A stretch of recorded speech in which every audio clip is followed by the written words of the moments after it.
Ce message est à l'attention de la Warner.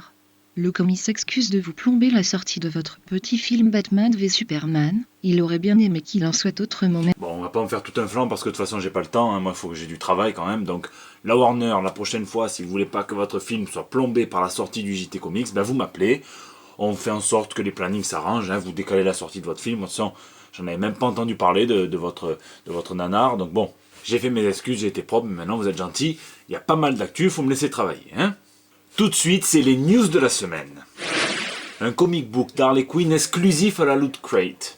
Les fans de goodies, les fans de box connaissent très bien la fameuse Loot Crate, hein, qui est la box peut-être la plus répandue dans le monde. Et bien désormais, les fans de comics devraient la connaître aussi, puisqu'elle constitue l'unique chance d'obtenir à un prix raisonnable des comics exclusivement créés et conçus pour l'occasion. La preuve avec ce comics d'Harley Quinn, Harley Quinn numéro 1, One Shot, qui a été une grande surprise pour les fans et même pour les journalistes comics, puisqu'il n'avait été annoncé absolument nulle part, hein, et qu'il est quand même réalisé par Jimmy Palmiotti et Amanda Conner. C'est pas n'importe qui. Certains pensent même qu'il s'agirait du premier coup d'œil officiel à la Harley Quinn Rebirth, c'est un tout petit peu en avance. Considération un tout petit peu plus technique, hein, ça va être intéressant de voir si ce comics apparaît dans les chiffres de Diamond Comics, hein, le principal distributeur de comics aux États-Unis. Si oui, il devrait dévorer complètement tous les autres, puisque il faut savoir que la Loot Crate s'écoule quand même à environ 1,5 million d'exemplaires.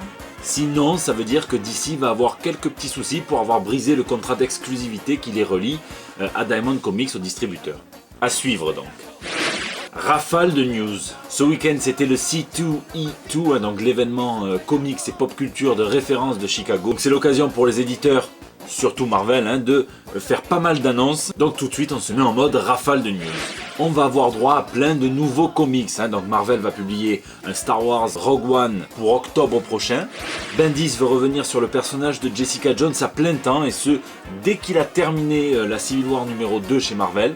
Donc il faut probablement s'attendre à une ongoing sur le personnage, peu importe comment ça va s'appeler, Jessica Jones, The Pulse, alias, on verra bien.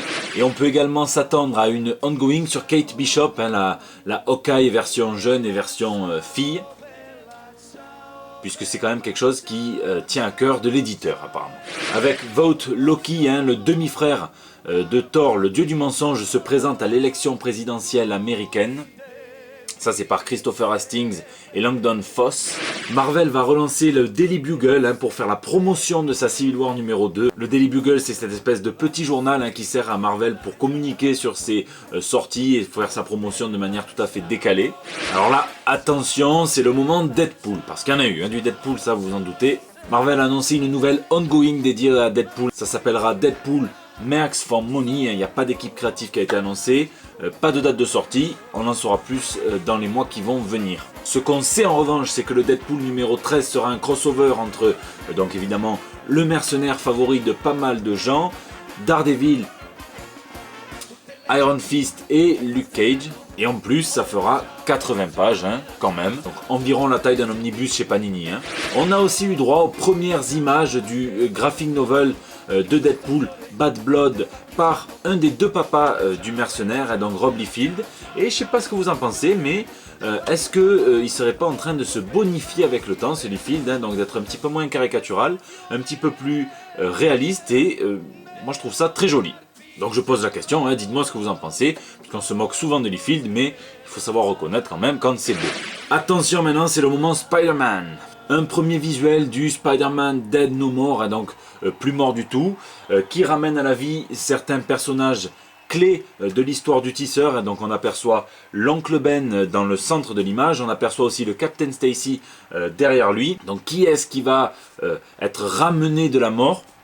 On verra bien. En revanche, on attend toujours l'arc qui va amener Tante May à la mort, hein, puisque la vieille elle est complètement increvable, ça c'est un truc de fou. Christos Gage, hein, qui sera scénariste de Spider-Man, et donc de Spider-Man pendant l'event Civil War, nous apprend que peu importe l'issue, qu'il perde ou qu'il gagne, il sera toujours le grand perdant de la Civil War numéro 2. En même temps, c'est pas très étonnant, puisque Peter Parker c'est quand même un petit peu l'inventeur du site Vie de merde, donc bon, moi il n'y a rien qui me choque. D'ailleurs, en parlant de vie de merde, Mary Jane Watson a fait son apparition dans la tenue de l'Iron Spider, et donc qui a été créée par Tony Stark pour Spider-Man dans la toute première Civil War. Et en plus, c'est Alex Ross qui la dessine. Du coup, on peut se demander si c'est juste un effet de style pur et dur ou si ça présage de quelque chose de plus lourd. Ça, on verra bien. L'histoire nous le dira. Alors en bref, on apprend que Spider-Gwen aura droit à un annual, on va découvrir le Captain America de son univers. On a aussi droit à la couverture de The Unbelievable Gwenpool numéro 3. Et voilà, voilà, MODOK qui se déguise en lapin de Pâques. Je dis ça, je dis rien, plus de respect quoi. Ah, un truc pas mal, on a droit aux premières pages de la série, de la toute nouvelle série ongoing du Punisher par Becky Cloonan et Steve Dillon. Et alors j'ai beau ne pas être un fan complètement inconditionnel de Dillon, j'avoue que ça fait plaisir de revoir l'artiste sur le Punisher. Tiens donc, on nous avait caché quelque chose. Marvel annonce une toute nouvelle web émission qui s'intitulera Marvel Tweep, de l'interview, des révélations, du contenu exclusif. L'émission va proposer tout un tas de choses à ses téléspectateurs. Et si on ne sait pas encore qui c'est qui va l'animer, nous, on nous l'a fait pas, on sait très bien que c'est notre belge favori, MC Tweep.